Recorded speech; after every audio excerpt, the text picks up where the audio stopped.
komoya engcwele. Hallelujah. Ngaphandle kokukhona kukamoya engcwele.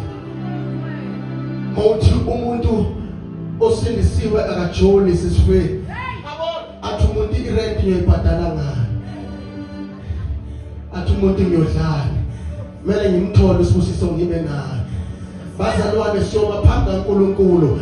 Noma uyathanda noma uthandi ungaphambi kaSimakade.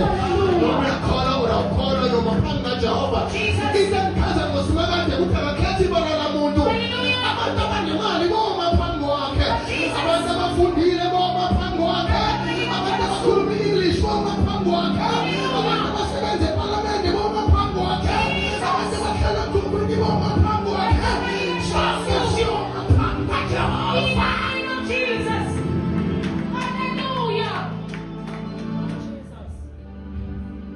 Ikakhulukazi thina esishumayelayo njengoba sizibiza ngamathayitela ngamagama amakhulu nje kuthiwa umvangeli umuntu uyomiswa phambi kaSimakade kuthiwa umvangeli ushumayelile South Africa yonke abantu bakushayela izandla bakupavela kodwa lama messages obuwashumayela yonke le ndawo ukuze uqola abantu imali bowathatha kuphi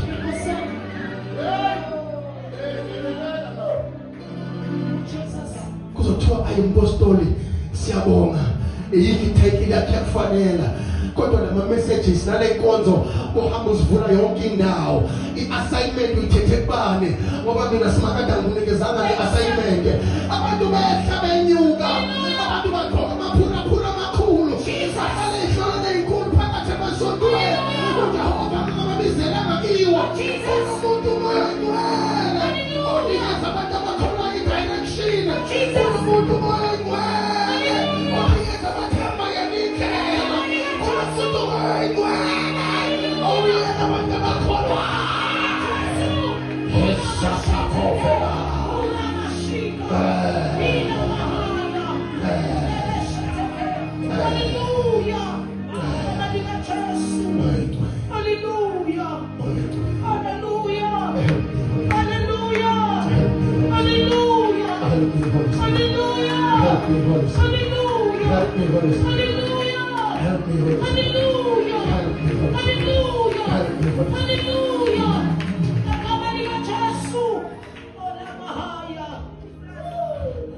Umoya engcwele ke Musa bongaqhobi wonke umuntu in the Old Testament lithi iBhayibheli lokusetshenziswa oil ugcoba ithempeli bengaqhothwa wonke umuntu bese kusetshenziswa oil ugcoba abapriest amadodana kaAaron for them to serve as priests they had to be anointed with oil so that when ahlale phezukwabo ukuze bafulfill ioffice uNkulunkulu ababizele lona nikhona bazalwane bese umoya engcwele agcoba amakhosi uma uIsrael areject uNkulunkulu bathi thina sizifunela usole bambone muhle anamahlombe amade aneyikhwepha abantu bathi Jehova siyakwazi ukuthi wena eGibhithe uwenza kwabamnyama wena Jehova siyakwazi ukuthi eGibhithe uwenza wagcwala intethe wagcwala wena Jehova ukawahlukanisa ulwandle olubovu abantu abakhethiwe bakho bahambe emhlabathini omile abantu bathi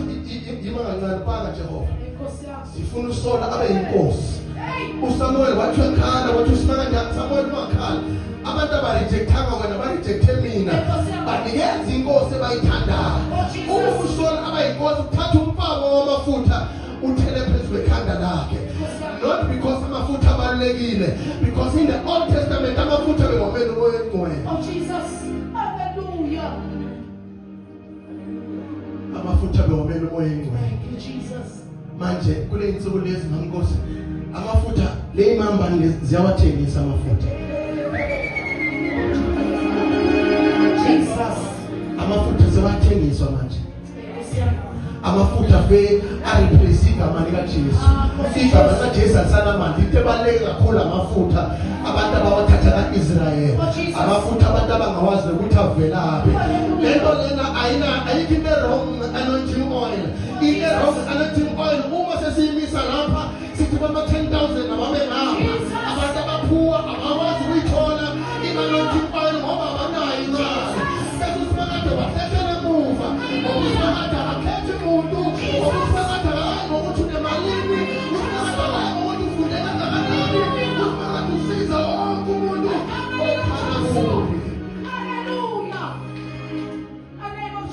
Bese incwadi kaRevelations chapter number 1 verse number 6 athi we are made to be kings and priests unto God. Akusekho abantu abaspecial abathize ebafanele ukuthwala ipresence kaNkulunkulu. Uthanda inkosi siyayigoba, lo prophet siyayigoba, lo itempeli siyayigoba. Wonke umuntu uyithempeli likamoya ingcwele. Njengoba uhlele esihlalweni kanje uyithempeli likamoya ingcwele. Njengoba ukamba mama uyithempeli likamoya ingcwele. Ukamba mama nomoya ingcwele phakathi kwakho. Jesus, nakamani kaThasu. Njengoba siyisande kanjena abanye bolale emadodeni bese kusasa bavuke bayisontweni bathi uyakhazimula bathi uJehova ngwena khona uyala labalunga basabalunga ngomoya kababa uphakathi kwabo. Jesus, nakamani kaThasu. Nakamani kaThasu. Hallelujah. Angizwa noma ngingathula kunomoya engcwele uNkulunkulu asiye naye ukuze asiguide, ukuze asiqondise, ukuze asilungise.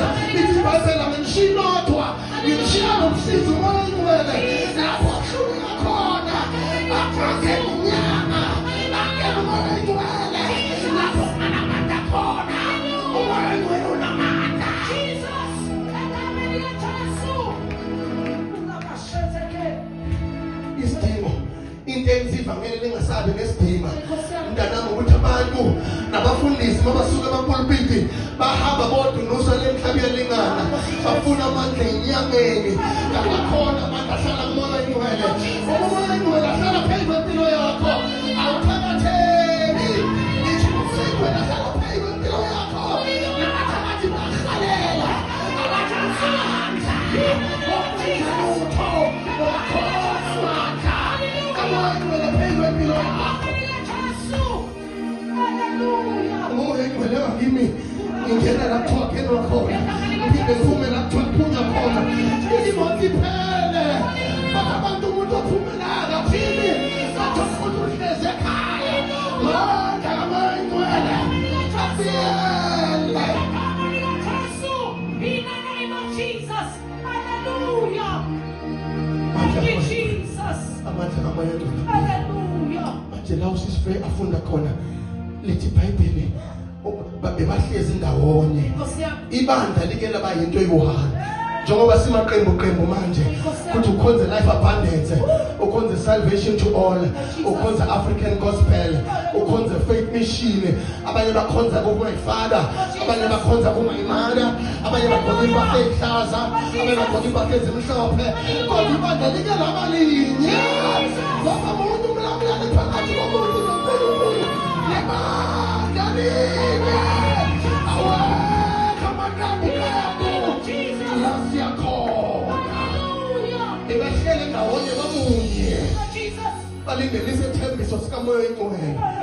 Bese lithi iBhayibheli like a mighty rushing wind, because wind is another dimension of the Holy Ghost. Umoya nje enye dimension kamoya engcwele. Nikhona bazalwa lithi wangena ngomoya bahlele ngaphakathi bayivalele besaba wangena umoya engcwele ngomoya ungena lapha ekuvalwe khona babathi abantu ngeke usuthola umsebenzi ungalandi imithethene izumandla kamoya engcwele. Umoya engcwele uyakwazi ukungena lapho abantu ungangeni khona. Umoya engcwele uyakwazi ukungena lapho unganama-connections khona ungaloku upatanisa uzama izinto. Izamandla kamoya engcwele.